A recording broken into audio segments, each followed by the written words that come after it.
Jadi gini, waktu mungkin dari kecil, dari lahir tuh aku punya hidung yang bengkok. Waktu di usia sekitar masuk SMP, pernah masuk rumah sakit, terus dokter bilang kalau hidung aku di sebelah kanan ini tertutup rongganya sama tulang. Jadi segini sempitnya. Karena dia terlalu sempit sehingga dia tidak bisa bernafas. Seharusnya tuh dua lubang hidung tuh punya rongga yang sama kebuka. Yang sebelah kanan nggak kebuka gitu. Nah itu yang membuat hidung jadi nggak bisa bernafas 100%. Nah maka dari itu kenapa ke Korea ketemu sama dokter ahli bedah THT, itu dulu yang diperbaiki, bukan masalah tinggi, bukan masalah mempercantiknya atau memperbagusnya. Cuma karena dia udah dibuka juga di sini kan, ini juga masih berdarah. Jadi karena itu dibuka dan dibor dan dipahat supaya bisa punya rongga, aku bilang sama dokter, "Dok, ya udah kalau gitu sekaligus dibagusin kan, karena aslinya memang dari depan tuh bengkok tapi sekarang udah lurus banget." Ngeluarin biaya berapa? Waduh. Itu bisa tanya sama dokternya. Dolar sih waktu itu bayarnya. Tapi rekomendasi siapa tuh kalau mungkin ke sana gitu? Ada rekomendasi? Rekomendasinya tuh dari Teh Dewi Gita sama Denada dan juga sahabatku Doni Lim. Mereka bertiga lah yang luar biasa bisa kasih tahu bahwa ini adalah dokter ahli THT, ahli bedah THT. Nah, Teh Dewi Gita tuh yang nganterin aku konsultasi, karena Teh Dewi sama Denada kan kemarin sebelumnya sudah facelift di dokter yang sama, namanya Dokter Song. Nggak apa-apa aku sebut karena itu nama dokternya. Nah jadi dialah yang masternya yang bisa memperbaiki hidung aku. Nah karena mereka sudah punya pengalaman kemarin ke Korea selama 2 minggu, Denada juga bagus banget, Teh Dewi juga bagus banget. Karena mereka facelift, jadi aku dianterin untuk konsultasi, pengen tahu kalau dokter ini mampu nggak untuk bisa buat rongga THT itu. Tapi kalau untuk sekarang kondisi hidungnya dari yang kakak rasain? Sekarang udah bisa nafas, udah bisa cium semuanya nih bau-bau. Karena tadinya nggak bisa sama sekali, sebelah kanannya tersumbat. Jadi kalau makan pedes biasanya kita kan ada lendir-lendir di sini bisa buang, sekarang udah bisa buang, tadinya nggak bisa dibuang. Udah ngalamin Seumur hidup dari kecil sebenarnya, makanya mungkin gue ada bindeng-bindengnya kali ya dulu, tapi sekarang udah bagus banget. Kemarin waktu setelah keluar dari ruang operasi, hal pertama yang dilakukan adalah cium nafas dulu. Ternyata bisa nafas, ya bersyukur. Tapi kemarin sempat bikin orang panik, itu pendarahan, kenapa? Kok tahu? Iya betul. Jadi kemarin tuh 2 minggu di Korea ada 3 kali masuk ruang operasi.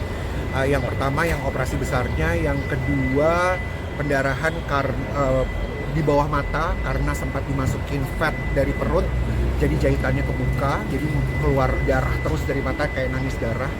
Yang ketiga tanggal 12 kemarin sebelum pulang ke Indonesia, makanya diundur lagi sampai hari Sabtu karena ada rongga sedikit di dalam hidung aku sebelah kiri tuh ada kulit terbuka, sehingga itu harus dioperasi lagi, diambil kulitnya dari kuping, ini masih kupingnya berdarah, dimasukin ke dalam gitu supaya tidak infeksi. rasanya ini seperti apa sih Kak? Sakit atau? Nggak ada, sebenarnya kalau operasi nggak ada sakit, cuma sakitnya tuh karena dibelek aja di dalam perut ini kan, sebelah sini dibelek gitu, diambil ke bagian kupingnya, di bagian hidung sama kuping di bagian hidung.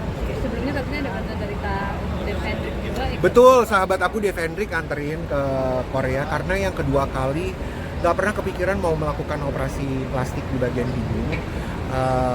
Tapi karena ini kedua kali ada rasa takutnya, nervousnya sangat luar biasa, sehingga aku harus bawa sahabatku Devendrik untuk bisa menguatkan gitu. Dan juga ada 2 tim aku kan, karena aku tuh orangnya nggak bisa sendirian, jadi harus ada teman-teman yang bisa menguatkan dan mendoakan gitu. Itu artinya dari Ribs, maksudnya ngambil apanya nih? tulang ribs, jadi tulang ribsnya diambil, kan kita kan tulang rusuk kita, tulang ribs kita kan punya berapa sih, 12 ya. Jadi satu yang paling bawah itu diambil, aku punya gambarnya sih, jadi diambil segede-gedenya nih. Kalau mau lihat tuh,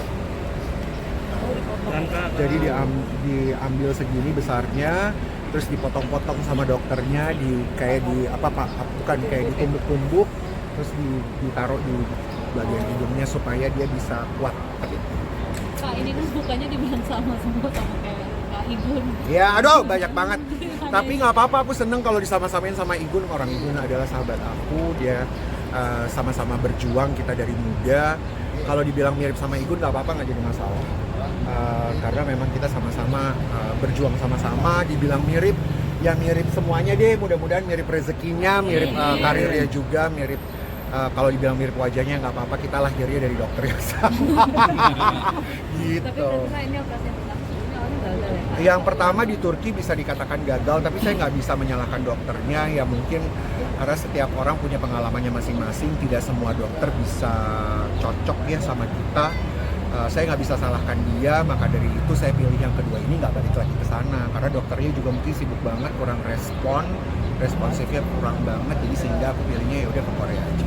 Lebih mahal ya Kak daripada Yang ini yang di Korea lebih mahal, 2 kali lipat lebih sebenarnya, hampir $20.000. Jadi apa namanya, ya kalau sampai ini nggak berhasil, saya balik lagi ke Korea, saya timpukin. Gitu. Itu aja. Ya.